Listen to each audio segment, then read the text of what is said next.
Kapuso! Welcome to Ever Belena Beauty Makeover. Ever Belena wishes all the moms this Christmas season to shine beautifully every day. Being a mom is the hardest profession, pero hindi dapat dahilan ng pagiging nanay para mapabayaan at hindi na mag-ayos ng sarili. Ngayong umaga, papakinggan natin ang storya ni Marinette na simula ng magkapamilya ay wala ng oras magpaganda. Ako po si Marinette Licuanan, 30 years old. I'm a mother of 2 kids at isa akong full-time housewife. Dahil po sa sobrang busy ko, nakakalimutan ko na rin pong mag-ayos ng sarili ko. Madalas naka-ponytail lang, tas parang losyang na. Sa pagod din po, parang napapalakas yung kain, kaya medyo napapabayaan na rin po yung figure ko. Ang wish ko lang po sana magkaroon ako ng time para sa sarili ko na maipamper, magkaroon ng makeover, para magkaroon naman ako ng chance na maibalik yung youthful glow ko.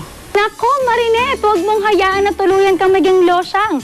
Kaya naman para ibalik ang ganda, handog ng Ever Belena kay Marinette ang isang makeover.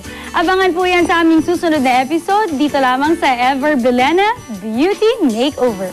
Ang bahaging ito ay inhatid sa inyo ng Ever Belena.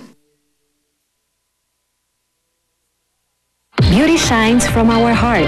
Beauty that no one can take away from us. What makes me really shine? Ever Belena. It's everything I need. My face is radiant with complete line of facial makeup, various tones and shades for different skin types. My eyes reveal true feelings with fabulous lines of eye makeup, shadow, line, brighten. I can speak my heart out with fantastic lines for the lips. I feel complete. Evie, beauty shines in you. Soap is not enough.